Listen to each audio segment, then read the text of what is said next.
গুলশানে মার্কেটের আগুন নিয়ন্ত্রণে ব্যর্থতায় প্রশ্নের মুখে দেশের অগ্নি নির্বাপন ব্যবস্থা। ভবন নির্মাণে ন্যূনতম মাপকাঠি নিশ্চিত করার তাগিদ। ডিএনসিসি মার্কেটের আগুন একদিন পর নিয়ন্ত্রণে, তবে এখনো বের হচ্ছে ধোঁয়া। সম্পূর্ণ নিয়ন্ত্রণে আনতে কাজ করছে ফায়ার সার্ভিস।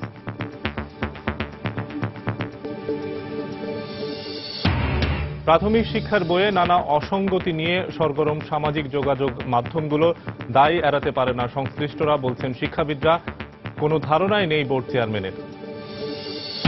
নানা কারণে ভোলায় এ বছর প্রাথমিক এবং নিম্ন মাধ্যমিক পর্যায়ে ঝরে গেছে প্রায় 4,000 শিক্ষার্থী। উদ্বিগ্ন শিক্ষক ও অভিভাবকরা। এবং অপরাধী না হয়েও সিলেট কারাগারে সাজা খাটছেন হতভাগা এক যুবক। ভুক্তভোগীর দাবি, পুলিশ রাস্তা থেকে তুলে নেয় তাকে। মূল আসামির অবস্থান নিয়ে সংশয়।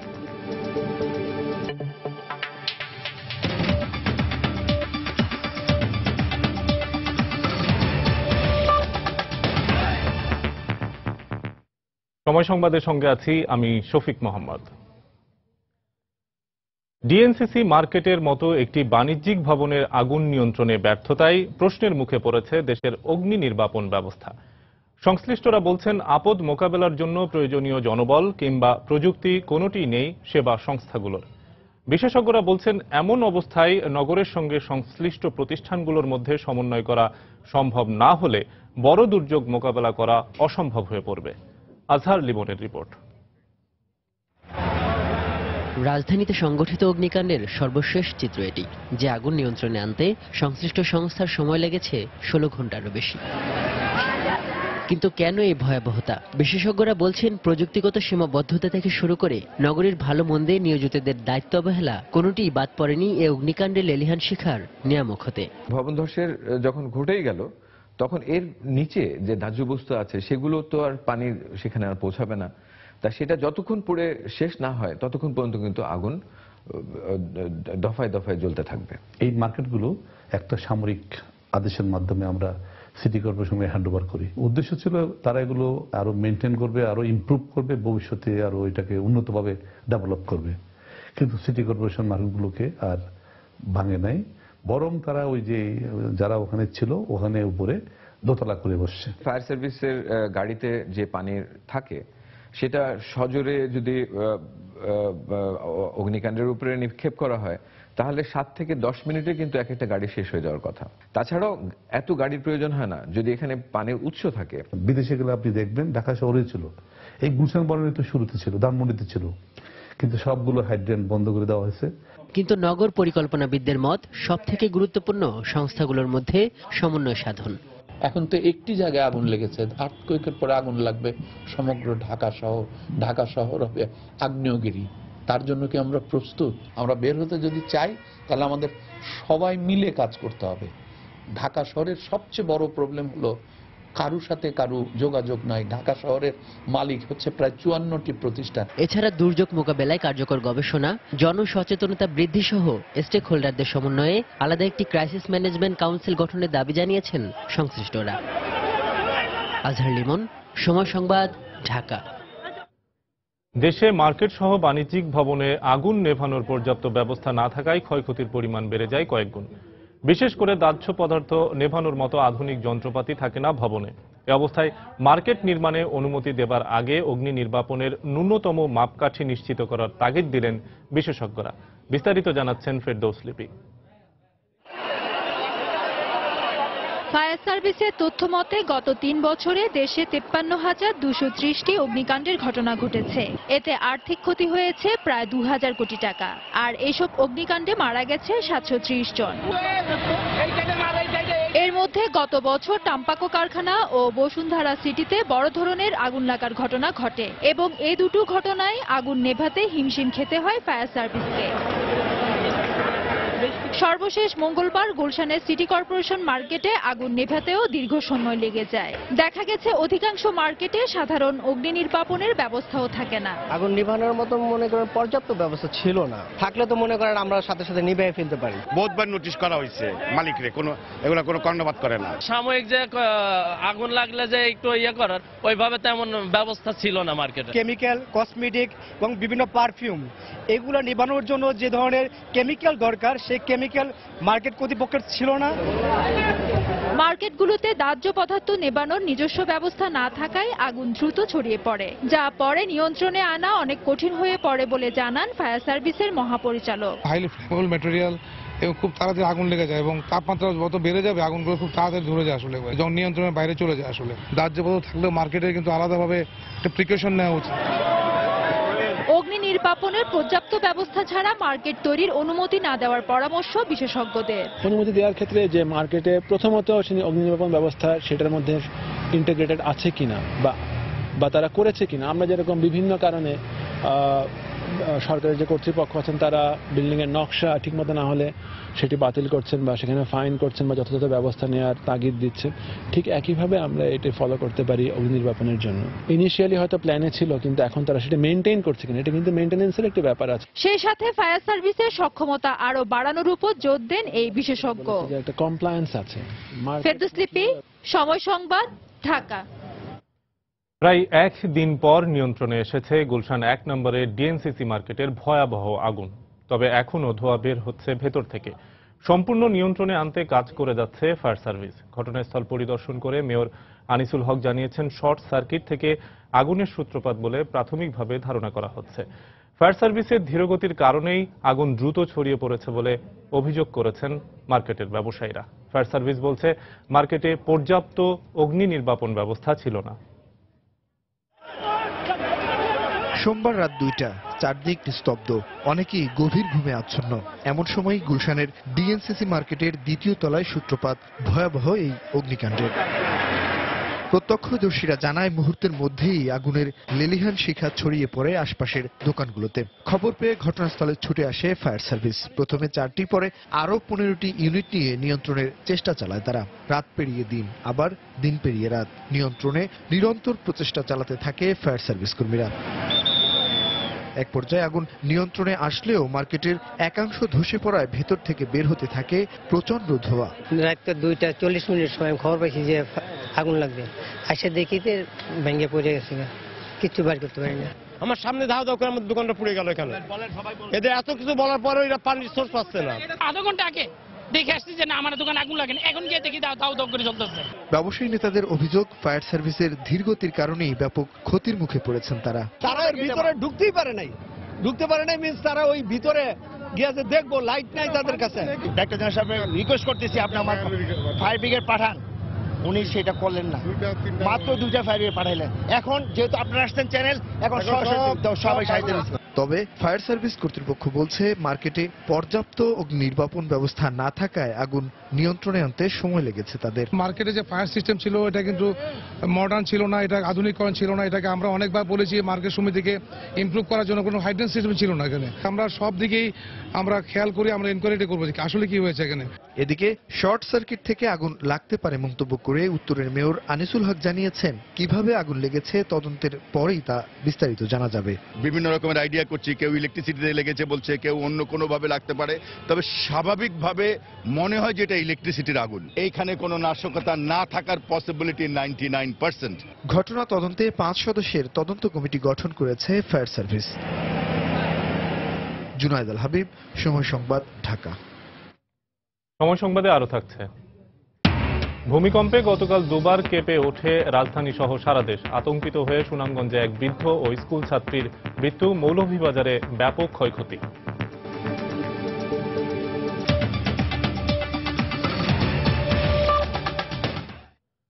প্রাথমিক শিক্ষার বইয়ে কুসুম কুমারী দাসের আদর্শ ছেলে কবিতার বিকৃতি সহ নানা অসঙ্গতি নিয়ে সরগরম সামাজিক যোগাযোগ মাধ্যমগুলো। এসব মাধ্যমে উদ্ধৃতি দিয়ে গণমাধ্যমেও হয়েছে খবর। শিক্ষাবিদদের মতে, প্রাথমিক শিক্ষার বইয়ে এ ধরনের ভুলের দায় এড়াতে পারে না পাঠ্য বই প্রণয়ন, পরিমার্জন ও পরিবর্ধনে নিয়োজিত বিশেষজ্ঞরা। আর এমন ভুল বা বিকৃতি সম্পর্কে কোনো ধারণাই নেই জাতীয় শিক্ষাক্রম ও পাঠ্যপুস্তক বোর্ডের চেয়ারম্যানের। শিক্ষা সবার দোরগোড়ায় পৌঁছে দিতে গত কয়েক বছর ধরে সারা দেশে বর্ণিল আয়োজন আর উৎসবমুখর পরিবেশে শিক্ষার্থীদের হাতে বিনামূল্যে তুলে দেওয়া হচ্ছে নতুন পাঠ্য বই। বিগত বছরগুলোতে এই বইয়েরই নিম্নমান, ছাপার ভুল এবং বিষয়বস্তুর অসামঞ্জস্যতা নিয়ে প্রশ্ন উঠেছে অভিভাবক, শিক্ষার্থী ও সচেতন মহল থেকে। এবছর শিক্ষার্থীরা বই হাতে পাবার পর প্রাথমিকের বেশ কয়েকটি বিষয়বস্তুর ভুল নিয়ে সরব হয়ে ওঠে নানা সামাজিক যোগাযোগ মাধ্যম। প্রথম শ্রেণীর বইয়ে ওতে ওড়না তোলপাড় ফেলে দেয়, চলে পোস্টের পর পোস্ট। তৃতীয় শ্রেণীর আদর্শ ছেলে কবিতায় বেশ কয়েকটি বিকৃতি চিহ্নিত করা এ পোস্টটি নিয়ে শুধু যোগাযোগ মাধ্যমেই না, নানা গণমাধ্যমেও সংবাদ হয়েছে। আলোচনায় এসেছে পাঠ্য বইয়ের আরো বেশ কিছু ভুল। শিক্ষাবিদরা মনে করেন দেশের ভবিষ্যৎ শিশুদের গড়ে তুলতে এ ধরনের ভুল কারো কাম্য নয়। যারা করেছে তাদের দায়, কোনো সন্দেহ নেই। আর ত্রুটিমুক্ত হতে হবে, সোজা কথায় এক বাক্যে সংশোধন করতে হবে। এদিকে জাতীয় শিক্ষাক্রম ও পাঠ্যপুস্তক বোর্ড চেয়ারম্যান এটাকে ত্রুটি হিসেবে উল্লেখ করলেন। আপনার এই মাধ্যমে আমি জানার পরে আমি অবশ্যই সেই যারা এই প্রক্রিয়ার সাথে জড়িত ছিলেন সেটা আমি দেখব এবং ভবিষ্যতে যার যতটুকু দায়িত্ব আছে এবং দায়িত্ব অবহেলা যদি থাকে সেই বিধিসম্মতভাবেই সেই ব্যবস্থাটা হবে। এই অভিযোগের বিরুদ্ধে ব্যবস্থা নেবার আশ্বাস তার। সেটা আমি শাতিলা শারমিন, সময় সংবাদ, ঢাকা। ভোলায় নদী ভাঙনে নিঃস্ব পরিবারগুলোর অন্যত্র চলে যাওয়া, দরিদ্রতা এবং বাল্য বিয়ের কারণে এবছর প্রাথমিক এবং নিম্ন মাধ্যমিক পর্যায় থেকে ঝরে গেছে প্রায় 4,000 শিক্ষার্থী। গত বছর পিইসিতে প্রায় 3,000 এবং জেএসসি ও জেডিসিতে অনুপস্থিত ছিল 1,250 জন ছাত্রছাত্রী। বিপুল সংখ্যক শিক্ষার্থী ঝরে পড়ায় উদ্বিগ্ন শিক্ষক ও অভিভাবকরা। আর দরিদ্র এসব শিক্ষার্থীর পড়াশোনা চালিয়ে নেওয়ার স্বার্থে নিয়মিত তদারকির পাশাপাশি আর্থিক সুবিধার আওতায় আনার কথা বললেন শিক্ষা কর্মকর্তারা। নাসির উদ্দিন লিটনের তথ্য এবং উৎপল দেবনাথের ছবি নিয়ে ডেস্ক রিপোর্ট। ভোলার সদর উপজেলার উত্তর রামদাসপুর সরকারি প্রাথমিক বিদ্যালয়ের ছাত্রী আরজু ও শাবানার 2016 সালের পিইসি পরীক্ষায় অংশ নেওয়ার কথা ছিল, কিন্তু গেল বর্ষায় ঘরবাড়ি মেঘনার ভাঙনে বিলীন হয়ে যাওয়ায় পরিবার সহ আশ্রয় নিয়েছে একই ইউনিয়নের দক্ষিণ রাজাপুর গ্রামে। ঘরবাড়ির সাথে মেঘনার স্রোতে ভেসে যায় শাবানা আরজুদের আলোকিত জীবন গড়ার স্বপ্ন। আরজুদের মতোই প্রাথমিক সমাপনী পরীক্ষায় ঝরে গেছে 2,900 ছাত্রছাত্রীর শিক্ষাজীবন।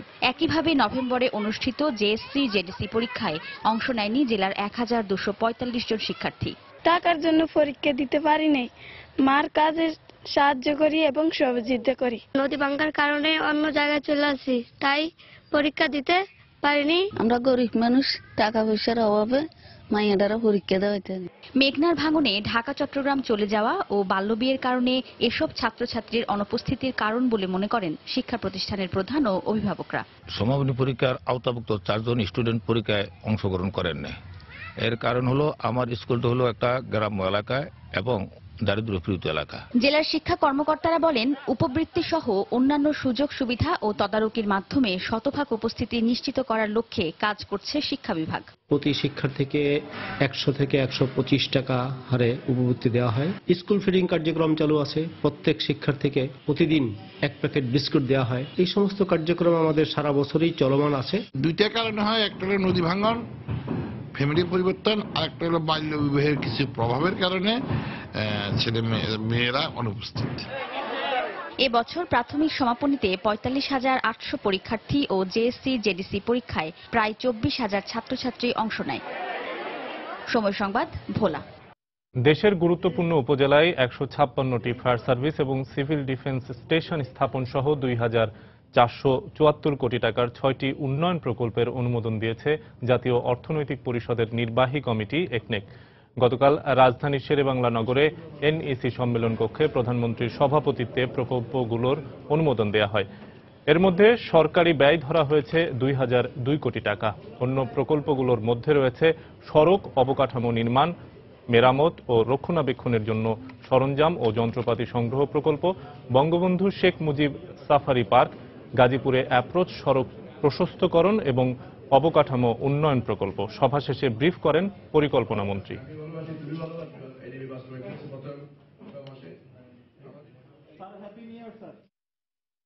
আজকে সবাই আমরা 6টি প্রকল্প অনুমোদন পেয়েছি। এই 6টি প্রকল্পের প্রাক্কলিত ব্যয়ের পরিমাণ হচ্ছে 2,474 কোটি 65 লক্ষ টাকা। ডিসেম্বর মাসে এসে অসাধারণ ভালো করেছি। আমরা 1 মাস আগে যেখানে গড়ে 5 মাসে আমাদের ব্যয়ের পরিমাণ ছিল 4,700 কোটি টাকা করে প্রতি মাসে, আমরা গত 1 মাসে 10,000 কোটি টাকা ব্যয় করার পরে আমাদের এখন ব্যয়ের পরিমাণ দাঁড়িয়েছে 33,000 কোটি টাকা। বাস্তবায়নের পরিমাণ 26.7%. একই দিনে দুবার ভূমিকম্পে কেঁপে উঠেছে রাজধানী সহ সারা দেশ। গতকাল বিকেল ৩টা এবং পরে রাত ১টার দিকে ঢাকা সহ দেশের বিভিন্ন এলাকায় ভূমিকম্প অনুভূত হয়। প্রথম ভূমিকম্পের উৎপত্তি স্থল ছিল ভারতের পূর্বাঞ্চলীয় রাজ্য ত্রিপুরার ভূগর্ভের ৩৬ কিলোমিটার গভীরে। উৎপত্তি স্থলে এর মাত্রা ছিল ৫.৫। এ সময় রাজধানী ঢাকায় আতঙ্কে ঘরবাড়ি এবং অফিস আদালত থেকে রাস্তায় নেমে পড়েন নগরবাসী। তাদের সে সময় নিরাপদ স্থানে অবস্থান নিতে দেখা যায়। এরপর 10 ঘন্টা পর রাত 1টার দিকে আবার রাজধানী সহ দেশের বিভিন্ন স্থানে ভূমিকম্প অনুভূত হয়। এই ভূমিকম্পের উৎপত্তি স্থল ছিল মিয়ানমারে। ভূতাত্ত্বিক জরিপ সংস্থা ইউএসজিএস এর ওয়েবসাইটে দেখা যায় ভূপৃষ্ঠ থেকে উৎপত্তি স্থলের গভীরতা ছিল 90.2 কিলোমিটার।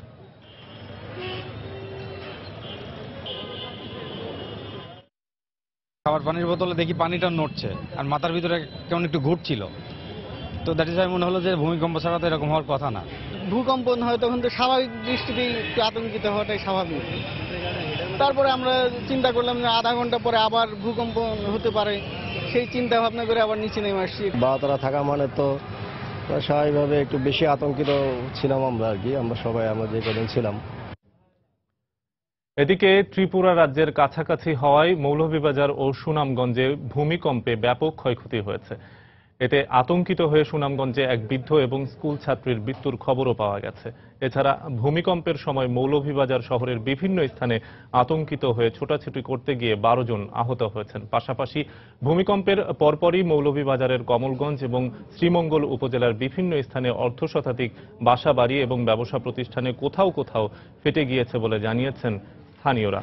এছাড়া কমলগঞ্জ পৌর ভবন এবং জেলা পরিষদের অডিটোরিয়াম সহ বিভিন্ন ভবনেও ফাটল দেখা দিয়েছে।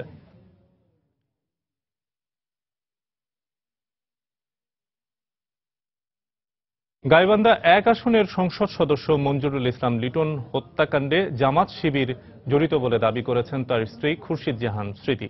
গতকাল দুপুরে বামুনডাঙ্গা মাস্টার পাড়ার নিজ বাড়িতে সাংবাদিকদের একথা বলেন তিনি। তার দাবি, দীর্ঘদিন ধরে লিটনকে হত্যার সুযোগ খুঁজছিল জামাত শিবিরের কর্মীরা। এদিকে গতকাল ঘটনাস্থল পরিদর্শন করেছেন কৃষক শ্রমিক জনতা লীগের সভাপতি বঙ্গবীর কাদের সিদ্দিকী। এ সময় তার সঙ্গে দলের কেন্দ্রীয় এবং স্থানীয় নেতারা উপস্থিত ছিলেন। পরে স্বজনদের সঙ্গে কথা বলেন কাদের সিদ্দিকী। এছাড়া লিটন হত্যায় জড়িতদের বিচার দাবিতে সুন্দরগঞ্জে মিছিল করেছে উপজেলা আওয়ামী লীগ।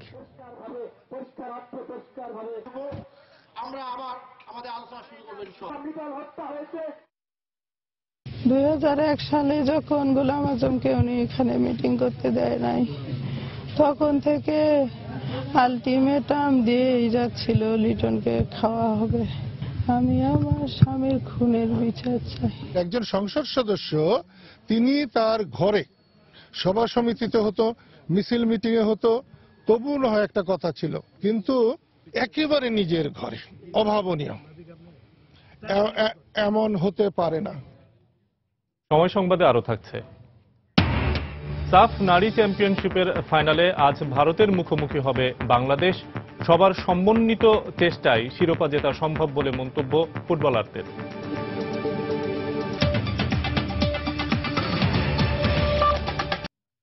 অপরাধী না হয়েও সিলেট কেন্দ্রীয় কারাগারে সাজা খাটছেন হতভাগা এক যুবক। রিপন আহমদ ভুট্টো নামে ওই যুবককে যাবজ্জীবন সাজাপ্রাপ্ত আসামি ইকবাল হোসেন বকুল দেখিয়ে কারাগারে পাঠানো হয়। ভুক্তভোগীর দাবি, পুলিশ রাস্তা থেকে ধরে নিয়ে কারাগারে পাঠিয়ে দেয়, আর সেখানে গিয়েই জানতে পারেন যাবজ্জীবন সাজাপ্রাপ্ত আসামি তিনি। আর মূল আসামির স্বজনদের দাবি, বকুল কারাগারে নয়, থাকছেন সৌদি আরবে। নওশাদ আহমেদ চৌধুরীর ছবিতে আব্দুল আহাদের রিপোর্ট। রিপন আহমদ ভুট্টো নামে এই মানুষটি সাজাপ্রাপ্ত আসামি হিসেবে 14 মাস ধরে কারাগারে, কিন্তু জানেন না তার অপরাধ কি। আবার কারাগারে বন্দী আছেন আরেক নামে, অথচ যার নামে কারাভোগ করছেন সে ঘুরে বেড়াচ্ছে বিদেশে। অসহায় এই মানুষটির সঙ্গে ঘটা এমন করুণ কাহিনী বেরিয়ে এসেছে সময় সংবাদের অনুসন্ধানে। খোঁজ নিয়ে জানা যায় 2009 সালের একটি হত্যা মামলায় পলাতক আসামি হিসেবে যাবজ্জীবন সাজা হয় দরাস মিয়া, তার স্ত্রী রোজিনা বেগম এবং ইকবাল হোসেন বকুল নামের 3 ব্যক্তির। 2015 সালের 11 অক্টোবর গ্রেপ্তার দেখিয়ে ইকবাল হোসেন বকুল নামে একজনকে কারাগারে পাঠানো হয়। রিপন আহমদ ভুট্টোর দাবি, পরিচয়পত্র দেখানোর পরও বকুল সাজিয়ে তাকে আটক করে পুলিশ। আমার নাম রিপন আহমদ ভুট্টো। আমার আইডি বা আমার পাসপোর্ট আছে। আমি বিদেশে ছিলাম প্রায় 3 মাস যাবৎ, দুবাইয়ে ছিলাম। মানে পাসপোর্টেও আমার নাম ছিল রিপন আহমদ ভুট্টো। তো ওনারা একটা গাড়ি নিয়ে এসে, সাদা একটা লাইটেস।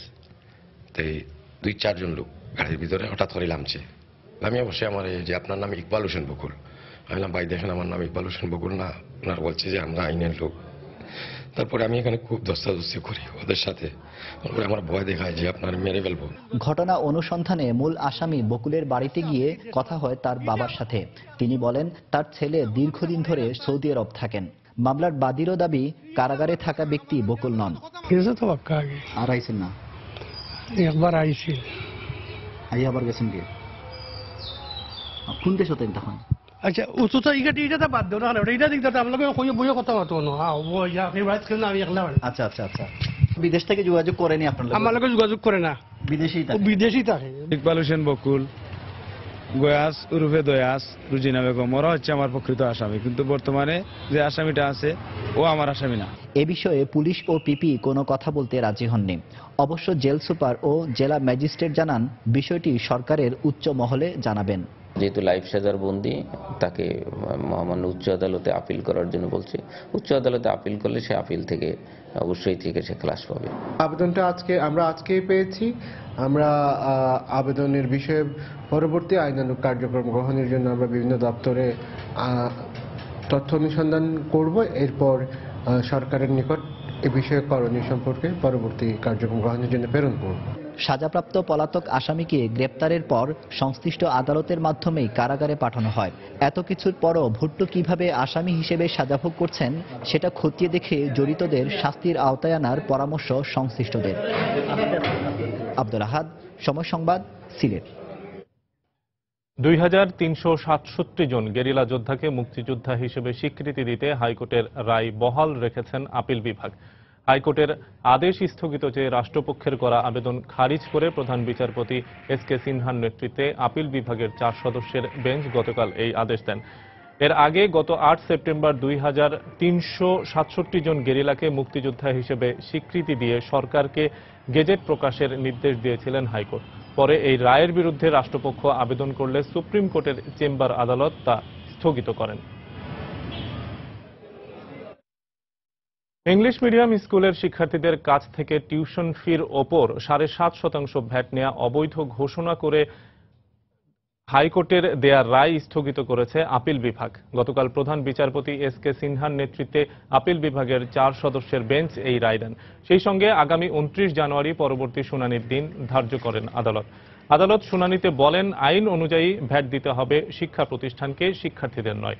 এর আগে গত 12 সেপ্টেম্বর 7.5% ভ্যাট অবৈধ এবং বৈষম্যমূলক বলে রায় দিয়েছিল হাইকোর্টের একটি দ্বৈত বেঞ্চ। সিরাজগঞ্জের চান্দাইকোনা ইউনিয়ন যুবলীগের সাধারণ সম্পাদক জুলফিকার আলী ভুট্টোকে পিটিয়ে জখম করেছে দুর্বৃত্তরা। গতরাতে চান্দাইকোনা বাজার এলাকায় এই ঘটনা ঘটে। প্রত্যক্ষদর্শীরা জানায়, রায়গঞ্জের চান্দাইকোনা বাজারে নিজ ব্যবসা প্রতিষ্ঠানে রাতে কাজ করছিল ভুট্টো। এ সময় 10 থেকে 12 জন যুবক হঠাৎ তার ব্যবসা প্রতিষ্ঠানে হামলা চালায় এবং পিটিয়ে আহত করে। তার চিৎকারে আশেপাশের লোকজন ছুটে এলে পালিয়ে যায় দুর্বৃত্তরা। আহত অবস্থায় তাকে উদ্ধার করে বগুড়া শহীদ জিয়াউর রহমান মেডিকেল কলেজ হাসপাতালে ভর্তি করা হয়েছে। পূর্বশত্রুতার জেরে এই ঘটনা ঘটে থাকতে পারে বলে ধারণা করছে স্থানীয় আওয়ামী লীগের নেতারা। আনুগঙ্গের লোকজন সবাই এসে আমাকে অতর্কিতভাবে আমাকে হামলা করে। আমি তখন মাথায় আঘাত পাই, পায়ে আঘাত পাই, আমি মাটিতে লুটিয়ে পড়ি এবং আমি আর উপযুক্ত বিচার চাই। লক্ষ্মীছড়ি উপজেলা পরিষদ চেয়ারম্যান সুপার জ্যোতি চাকমার মুক্তির দাবিতে খাগড়াছড়িতে সকাল সন্ধ্যা সড়ক অবরোধ করেছেন তার অনুসারীরা। গত রাতে সুপার জ্যোতি চাকমা মুক্তি সংগ্রাম কমিটির নামে এই অবরোধের ডাক দেওয়া হয়। অবরোধের কারণে সকাল থেকে দূরপাল্লা ও অভ্যন্তরীণ রুটে যানবাহন চলাচল বন্ধ আছে। খাগড়াছড়ি বাস স্ট্যান্ড থেকে ছেড়ে যায়নি কোনো বাস। আকস্মিক অবরোধে চরম দুর্ভোগে পড়েছেন সাধারণ মানুষ ও পর্যটকেরা। এদিকে কর্মসূচি সমর্থনে কোথাও কোথাও পিকেটিংয়ের ঘটনা ঘটেনি। তবে যে কোনো অস্থিতিশীল পরিস্থিতি নিয়ন্ত্রণে মোতায়েন রয়েছে আইনশৃঙ্খলা রক্ষা বাহিনীর অতিরিক্ত সদস্য।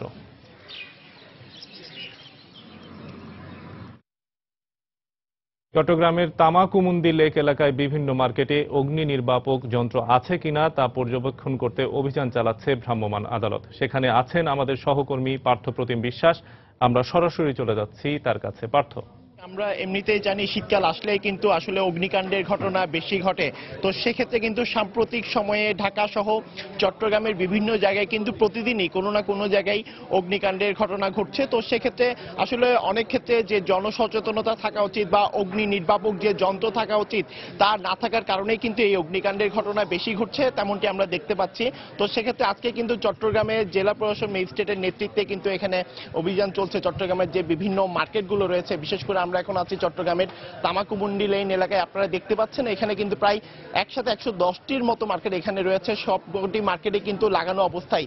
এক্ষেত্রে আমরা এসে দেখেছি কোনো কিন্তু অগ্নি নির্বাপক ব্যবস্থা এখানে নেই। তো সেক্ষেত্রে যদি একটি মার্কেটেও আগুন লাগে সেক্ষেত্রে সবকটি মার্কেটে কিন্তু একসাথে আগুন লেগে যাবে। সেক্ষেত্রে যেমন প্রাণহানির আশঙ্কা রয়েছে, সেক্ষেত্রে এখানে যারা ব্যবসা করছেন তাদেরও কিন্তু এখানে ক্ষতিরও আশঙ্কা রয়ে গেছে। আপনারা দেখতে পাচ্ছেন সবগুলো মার্কেটে কিন্তু একই লাইনে অবস্থিত এবং একটি মার্কেটও আমরা যতদূর ঘুরেছি জেলা প্রশাসন ম্যাজিস্ট্রেটের সাথে, তো সেক্ষেত্রে একটি মার্কেটও কিন্তু আমরা অগ্নি নির্বাপক কোনো ব্যবস্থা আছে তেমনটি আমরা দেখিনি। সেক্ষেত্রে যারা এখানে দায়িত্বে রয়েছেন তাদের মধ্যেও তেমন কোনো ধরনের সচেতনতা বা বিভিন্ন ধরনের অগ্নিকাণ্ড ঘটার কারণেও কিন্তু তারা কোনো ধরনের ব্যবস্থা নেয়নি। তো সেক্ষেত্রে জেলা প্রশাসন ম্যাজিস্ট্রেট আমাদেরকে যেমনটি জানিয়েছেন এখানে আজকে তারা এখানে মার্কেটগুলো দেখবে এবং মার্কেটগুলো দেখার পরেই কিন্তু চট্টগ্রামের যে অন্যান্য বড় বড় বিল্ডিং রয়েছে সেখানে তারা যাবেন।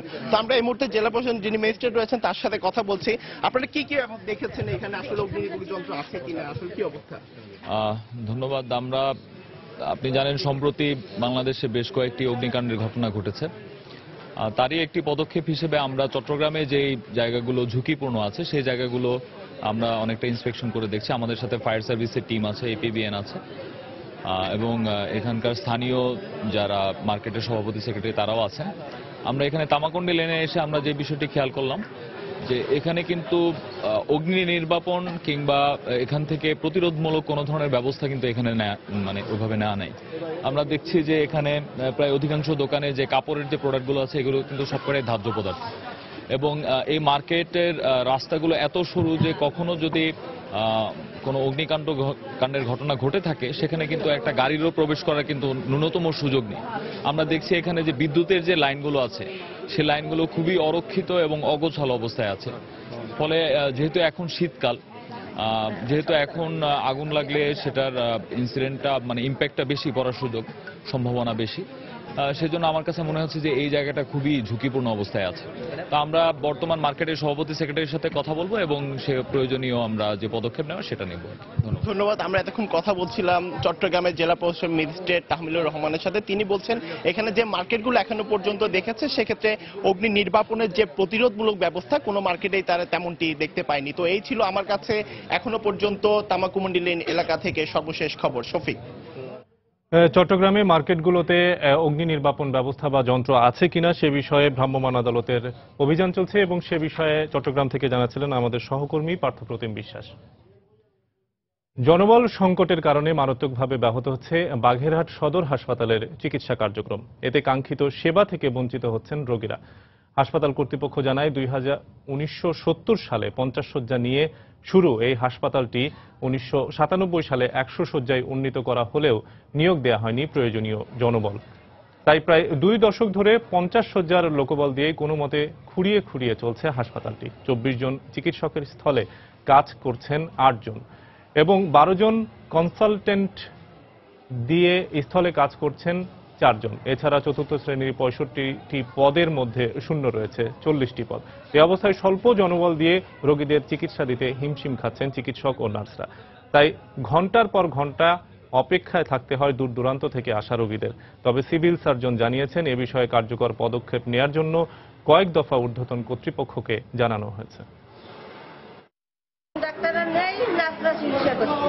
বিশেষজ্ঞ ডাক্তার, শিশু বিষয়, সার্জারি বিষয়, মেডিসিন বিষয় ডাক্তার একান্ত প্রয়োজন। ডাক্তার সাহেব যখন বদলিয়ে চলে গেছেন তখন বদলিয়ে যাওয়ার পরে আর কোনো রিপ্লেস হয়নি। অনেক বাচ্চাদের নিয়ে আমরা অনেক ভোগান্তি স্বীকার করছি। 100 বেড নামে মাত্র, কিন্তু রোগী থাকে প্রায় 150 থেকে 1500।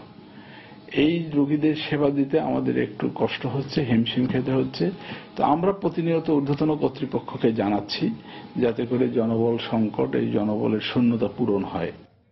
চলতি বছর চামড়া এবং চামড়াজাত পণ্যকে অগ্রাধিকার দিয়ে প্রোডাক্ট অব দ্য ইয়ার ঘোষণা করা হয়েছে। সরকারের এই ঘোষণাকে ইতিবাচক উল্লেখ করে অর্থনীতিবিদরা বলছেন, বাজার সক্ষমতা বাড়াতে পরিবেশসম্মত উপায় হতে হবে চামড়াজাত পণ্যের উৎপাদন। আর ট্যানারি মালিকরা বলছেন, এই শিল্পের চলমান সংকট উত্তরণের পথে অন্যতম বাধা সাভারের নতুন শিল্প নগরীতে বরাদ্দ দেয়া জমির মালিকানা এখনো বুঝে না পাওয়া। কামরুল হাসান সবুজের রিপোর্ট।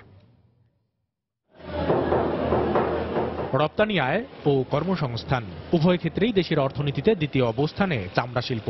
তবে নানা চড়াই উতরাই অতিক্রম করা এই শিল্পের প্রাপ্তি প্রত্যাশার তুলনায় অনেকটাই কম। এমন পরিস্থিতিতেই চলতি বছরের জন্য প্রোডাক্ট অব দ্য ইয়ার ঘোষণা করা হয়েছে চামড়া ও চামড়াজাত পণ্যকে। চামড়া ও পাদুকা সহ চামড়াজাত পণ্যকে প্রোডাক্ট অব দ্য ইয়ার হিসাবে ঘোষণা করছি।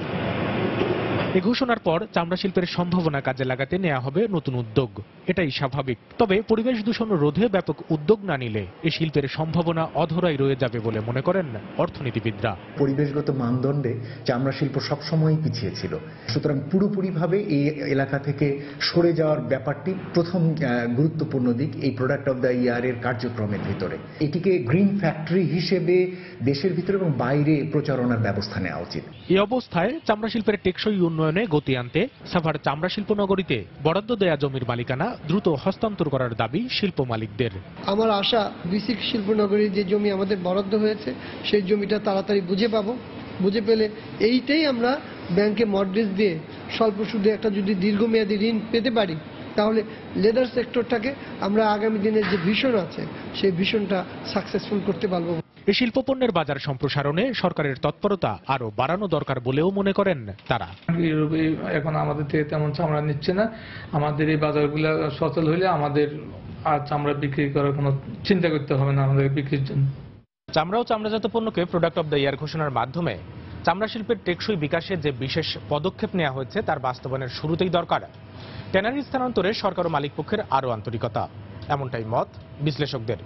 সেই সঙ্গে বাজার সম্প্রসারণে ইপিবিকে এখনই হাতে নিতে হবে নতুন নতুন কর্মকৌশল। কামরুল হাসান সবুজ, সময় সংবাদ, ঢাকা। দেশের বাইরের খবর। ভারতের তৃণমূলের সাংসদ এবং লোকসভা দলের চিফ হুইপ সুদীপ বন্দ্যোপাধ্যায়কে গ্রেফতারের পর কলকাতার বিজেপি কার্যালয়ে হামলা চালিয়েছে তৃণমূল ছাত্র পরিষদের নেতাকর্মীরা। গতরাতে পূর্ব কলকাতার বিজেপি কার্যালয়ে হামলা চালানোর পাশাপাশি ভাঙচুর করে তারা। এর আগে রোজ ভ্যালি নামে কলকাতার একটি বিনিয়োগ প্রতিষ্ঠানের কাছ থেকে রাজনৈতিক প্রভাব খাটিয়ে কয়েক কোটি টাকা সুবিধা নেওয়ার অভিযোগে গতকাল বিকেলে সুদীপ বন্দ্যোপাধ্যায়কে গ্রেফতার করে কেন্দ্রীয় গোয়েন্দা সংস্থা সিবিআই।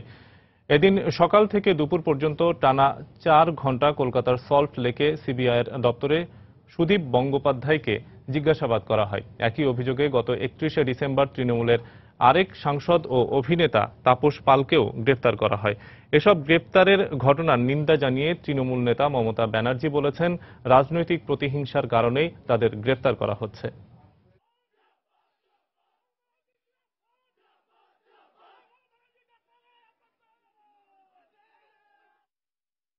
লজ্জা করেন নরেন্দ্র মোদী? উনি কোনোদিন ভারতবর্ষের রাজনীতিটা বুঝেছেন? দাঙ্গা করে তো ক্ষমতা এসছে, আর আদানির টাকায় শুধু হাজার হাজার কোটি টাকা দিয়ে যদি ভারতবর্ষের পলিটিক্সটা হয়ে যায় তাহলে তো সবকিছুই হয়ে যাবে। ওনার জন্যই আজকে কখনো অরবিন্দ কেজরিওয়ালকে, কখনো মায়াবতীকে, কখনো সোনিয়া গান্ধীকে, কখনো লালু প্রসাদ যাদবকে এবং আরো পলিটিক্যাল পার্টি আমি জানি যারা ভয়ে চুপ করে আছে, কিন্তু প্রত্যেকেই অসন্তুষ্ট, প্রত্যেকেই বিরক্ত, এমনকি নিজের পার্টির লোকেদের পর্যন্ত স্টেয়ার করে। ইরাকে 2016 সালে জঙ্গি গোষ্ঠী আইএসের সঙ্গে সরকারি বাহিনীর সংঘর্ষে অন্তত 6,878 জন বেসামরিক নাগরিক নিহত হয়েছেন বলে প্রতিবেদন প্রকাশ করেছে জাতিসংঘ। ইরাকের জাতিসংঘের সরকারি মিশন থেকে এই প্রতিবেদন প্রকাশ করা হয়। মঙ্গলবারে প্রকাশিত ওই প্রতিবেদনে বলা হয়, নিহতের সংখ্যা কেবল সরকার নিয়ন্ত্রিত এলাকার পর্যবেক্ষণের মাধ্যমে নেওয়া হয়েছে। প্রকৃত সংখ্যা এর চেয়ে অনেক বেশি। এছাড়া 2016 সালে আইএসের বিরুদ্ধে সরকারি বাহিনীর লড়াইয়ের সময় 12,388 জন বেসামরিক নাগরিক আহত হয়েছেন। কেবলমাত্র গেল বছরের ডিসেম্বরে নিহত হয়েছেন 386 জন সাধারণ মানুষ, আর আহত হন অন্তত 1066 জন। নতুন বছরে বাগদাদে এক বোমা হামলায় নিহত হয় অন্তত 50 জন। পরে এই হামলার দায় স্বীকার করে জঙ্গি গোষ্ঠী আইএস।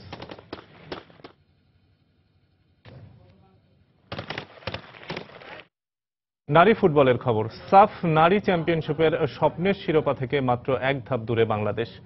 জিতলেই মিলবে অধরা শিরোপা। ফাইনালের মঞ্চে প্রতিপক্ষ শক্তিশালী ভারত। পরিকল্পনা অনুযায়ী মাঠের সেরাটা দিতে পারলে জয় পাওয়া কঠিন হবে না বলে মনে করছেন দেশের সাবেক ফুটবলাররা। শিলিগুড়ির কাঞ্চনজঙ্ঘা স্টেডিয়ামে ফাইনাল ম্যাচটি অনুষ্ঠিত হবে সন্ধ্যা 6:30টায়। শিলিগুড়ির কাঞ্চনজঙ্ঘা প্রাকৃতিক সৌন্দর্যের এক অপার লীলাভূমি। প্রকৃতির এই সৌন্দর্যের মাঝে স্বপ্নগুলো যেন একে একে পূর্ণতা খুঁজে পেয়েছে সাবিনা কৃষ্ণাদের। আর মাত্র এক ধাপ পেরুলেই স্বপ্নের শিরোপা। জিতলেই উঠতে থাকা ছোটনের শিষ্যদের সংগ্রহে যোগ হবে প্রথমবারের মতো সাফ চ্যাম্পিয়নের তকমা। 2010 সাল থেকে সাফ চ্যাম্পিয়নশিপে অংশ নিচ্ছে বাংলার মেয়েরা। 10 ও 14 সালে সেমিফাইনালেই শেষ হয়েছে লাল সবুজের দলের সাফ যাত্রা। চতুর্থ আসরে এসেই স্বপ্নগুলো ডানা মেলে ছড়িয়েছে ফাইনাল পর্যন্ত। পুরুষদের ফুটবলের দুর্দিনে নারীদের এমন সাফল্যে দেশের নিভু নিভু ফুটবলে এসেছে প্রাণের সঞ্চার। গ্রুপ পর্ব ও সেমিফাইনালে আফগানিস্তান ও মালদ্বীপের জালে 12টি গোল করেছে বাংলাদেশ। হ্যাট্রিক করেছেন স্বপ্না ও সাবিনা। রক্ষণের শামসুন নাহার, শিউলি ও নার্গিস এরই মধ্যে ভয় ধরিয়ে দিয়েছেন প্রতিপক্ষের ফরওয়ার্ডদের। কৃষ্ণা, স্বপ্না ও সাবিনাদের গড়া আক্রমণ ভাগের সামর্থ্য আছে ভারতের রক্ষণকে গুড়িয়ে দেওয়ার। নারী দলকে নিয়ে আজ স্বপ্নের জাল বুনছে পুরো বাংলাদেশ। প্রতিপক্ষ ভারত টানা 3 বারের চ্যাম্পিয়ন। অতীতে এই ভারতের বিপক্ষে জয় আসেনি কখনোই। ম্যাচটাও হচ্ছে তাদের মাঠে। তবে মাঠে সবাই এক হয়ে দলীয়ভাবে লড়াই করতে পারলে জয় পাওয়া কঠিন হবে না বলেই জানালেন দেশের সাবেক ফুটবলাররা। অসম্ভব বলে কোনো কথা নেই। তারপরেও আমি যেটা বলবো যে মেয়েদেরকে do not give them any pressure on them. এখন যদি আমরা চ্যাম্পিয়ন হতে পারি সেটা এক্সট্রা একটা পাওয়া হবে আমাদের জন্য। এটার জন্য সঠিক পরিকল্পনা দরকার এবং মাঠে তার প্রয়োগও দরকার হচ্ছে। আমি আশা করব যে আমাদের মেয়েরা সেই কাজটুকু সঠিকভাবে করবে। 2003 সালে শেষ সাফের শিরোপা জিতেছিল বাংলাদেশ জাতীয় পুরুষ ফুটবল দল। দীর্ঘদিন পর আবারও নারীদের হাত ধরে এসেছে দক্ষিণ এশিয়ার শ্রেষ্ঠত্বের মুকুট জয়ের সুযোগ। জ্বলে উঠো বাংলাদেশ, এই একটাই প্রার্থনা এখন সব ফুটবল প্রেমীর। পারভিন আক্তার, সময় সংবাদ। আবারও গুলশান মার্কেটে আগুনের খবর। প্রায় একদিন পর নিয়ন্ত্রণে এসেছে গুলশান 1 নম্বরে ডিএনসিসি মার্কেটের ভয়াবহ আগুন। তবে এখনো ধোঁয়া বের হতে দেখা যাচ্ছে। সম্পূর্ণ নিয়ন্ত্রণে আনতে কাজ করছে ফায়ার সার্ভিস। এই মুহূর্তে আগুনে ক্ষতিগ্রস্ত ডিএনসিসি মার্কেটের সামনে আছেন আমাদের রিপোর্টার খান মোহাম্মদ রুমেল। সরাসরি চলে যাচ্ছি তার কাছে। রুমেল, কিন্তু আজকেও আমরা সকালবেলা দেখেছি যে কিছু কিছু জায়গা থেকে ধোঁয়া বেরোচ্ছিল। তো ফায়ার সার্ভিসের সদস্যরা যারা এখানে কাজ করছেন তারা হচ্ছে এই আগুনে যেই কালকে আগুন লেগেছিল সেটা পানি ছিটাচ্ছিলেন। তো ধোঁয়ার বিষয়ে তারা যেটি বলেছেন যে এখনো পর্যন্ত হচ্ছে এই ভবনটি উত্তপ্ত অবস্থায় রয়েছে। তো সেই কারণেই যখন এই উত্তপ্ত জায়গায় তারা পানি ছিটাচ্ছেন সেই জায়গা থেকে ধোঁয়া বেরোচ্ছে, সেটি তারা বলছেন। ভিতরের আগুন নেই এমনটাই ফায়ার সার্ভিস সদস্যরা নিশ্চিত করেছেন। আর এছাড়া আপনি জানেন যে গতকাল সন্ধ্যা থেকেই হচ্ছে ভবন পিছনের অংশ যে জায়গাটিতে ধসে পড়েছিল সেই জায়গাতে বুলডোজারের সাহায্যে সেই যেই ধসে পড়া ভবনের যে ধ্বংসাবশেষগুলো রয়েছিল সেইগুলো সরিয়ে নেওয়া হচ্ছিল। তো আজকেও সকালের দিকে আমরা দেখেছি যে পিছনের দিকে সে একই কাজ চলছে এবং সামনের দিকে আপনি জানেন যে একটি অংশ অর্থাৎ যে কাঁচা বাজার অংশ সেই অংশটিও ধসে পড়েছে। তো আমরা দেখছি যে আজকেও ফায়ার সার্ভিস সদস্যরা সেই জায়গাগুলোতে তারা কাজ করছেন। তো যেটি বলবো যে আগুন নেভানোর পরে যে উদ্ধারের কাজ এবং এখান থেকে ধ্বংসাবশেষগুলো সরিয়ে নেওয়ার যে কাজ, সেই কাজগুলো আজকে ফায়ার সার্ভিস সদস্যরা দিনভর এখানে করবেন। আর এছাড়া আপনি জানেন যে এই ঘটনা যেটি আগুনের ঘটনা ঘটেছে গুলশানের এই ডিএনসিসি মার্কেটে, তো সেই ঘটনায় কিন্তু একটি তদন্ত কমিটি গঠন করা হয়েছিল। তো আমরা যেটি জেনেছি যে তদন্ত কমিটির সদস্যরাও আজকে এই ঘটনাস্থলে আসবেন, তারা ঘটনাস্থল পরিদর্শন করবেন। আর এছাড়া এখানে এসে আমরা যেটি জানতে পেরেছি যে এই গুলশান 1 নম্বর ডিএনসিসি মার্কেটের যে দোকান মালিক সমিতি রয়েছে তারা আজকে সকাল 11টার দিকে এখানে তারা বৈঠক করবেন এবং বৈঠক করে তারা যে ক্ষতিগ্রস্ত হয়েছেন, তাদের যে দোকানগুলো পুড়ে গেছে সে ব্যাপারে পরবর্তী পদক্ষেপ বা কি কর্মসূচি তারা নেবেন সেই বিষয়গুলো নিয়েই তারা বৈঠক করবেন, আমরা এমনটাই জেনেছি। তো সবকিছু মিলিয়ে এখানে যেই উদ্ধারের যে কাজ সেটি এখনো পর্যন্ত চলছে এবং আপনি হয়তো দেখতেই পাচ্ছেন যে এখনো সেই ভবন যেটি উত্তপ্ত হয়ে রয়েছে, যে ফায়ার সার্ভিস সদস্যরা সেটিতে এখনো পর্যন্ত পানি ছিটিয়ে যাচ্ছেন। এবং আমরা যেটি ফায়ার সার্ভিস সদস্যদের কাছ থেকে যেটি জানতে চেয়েছিলাম সেটি হচ্ছে যে তারা ভবনের ভিতরে প্রবেশ করবেন কখন বা কি অবস্থায় রয়েছে ভবনের ভিতরের অবস্থাটি। তো ফায়ার সার্ভিস সদস্যরা যেটি বলছেন যে তারা যেহেতু ভবনটি এখন উত্তপ্ত অবস্থায় রয়েছে এবং ভবনটি জায়গায় জায়গায় ধসে গেছে, তো সেই কারণেই তারা এই মুহূর্তে ভিতরে প্রবেশ না করে তারা হচ্ছে বাইরে থেকে এটিকে আস্তে আস্তে সরিয়ে এই জায়গাটি পরিষ্কার করবেন, সেরকম একটি পরিকল্পনা তাদের রয়েছে। তো গুলশান ডিএনসিসি মার্কেট থেকে আমার কাছে এখন পর্যন্ত এই ছিল সবশেষ খবর। শফিক। গুলশান ডিএনসিসি মার্কেটের যে অগ্নিবিধ্বস্ত হয়েছিল আজকে তার খবরাখবর সেটি আমাদেরকে জানাচ্ছিলেন আমাদের সহকর্মী খান মোহাম্মদ রুমেল। এ পর্যায়ে শীর্ষ সংবাদ জানিয়ে দিচ্ছে আরেকবার। গুলশানে মার্কেটের আগুন নিয়ন্ত্রণে ব্যর্থতায় প্রশ্নের মুখে দেশের অগ্নি নির্বাপন ব্যবস্থা, ভবন নির্মাণে ন্যূনতম মাপকাঠি নিশ্চিত করার তাগিদ। ডিএনসিসি মার্কেটের আগুন একদিন পর নিয়ন্ত্রণে, তবে এখনো বের হচ্ছে ধোঁয়া, সম্পূর্ণ নিয়ন্ত্রণে আনতে কাজ করছে ফায়ার সার্ভিস। প্রাথমিক শিক্ষার বইতে নানা অসঙ্গতি নিয়ে সরগরম সামাজিক যোগাযোগ মাধ্যমগুলো, দায় এড়াতে পারে না সংশ্লিষ্টরা, বলছেন শিক্ষাবিদরা। কোনো ধারণাই নেই বোর্ড চেয়ারম্যানের। নানা কারণে ভোলায় এবছর প্রাথমিক এবং নিম্ন মাধ্যমিক পর্যায়ে ঝরে গেছে প্রায় 4000 শিক্ষার্থী, উদ্বিগ্ন শিক্ষক ও অভিভাবকরা। এবং অপরাধী না হয়েও সিলেট কারাগারে সাজা খাটছেন হতভাগা এক যুবক। ভুক্তভোগীর দাবি, পুলিশ রাস্তা থেকে তুলে নেয় তাকে, মূল আসামির অবস্থান নিয়ে সংশয়। এই ছিল এখনকার মতো। যে কোনো খবর পেতে ভিজিট করুন সময়নিউজ.tv। যে কোনো বাংলা লিংক ও রবি নম্বর থেকে সময় সংবাদের খবর অনুষ্ঠান সম্পর্কে জানতে এবং যে কোনো তথ্য সময় সংবাদকে জানাতে ডায়াল করুন 16242 নম্বরে। এছাড়া এইমাত্র পাওয়া খবর আপনার মোবাইলে পেতে SMS করুন *DN লিখে পাঠিয়ে দিন 16242 নম্বরে। আর সঙ্গে থাকুন সময়ের।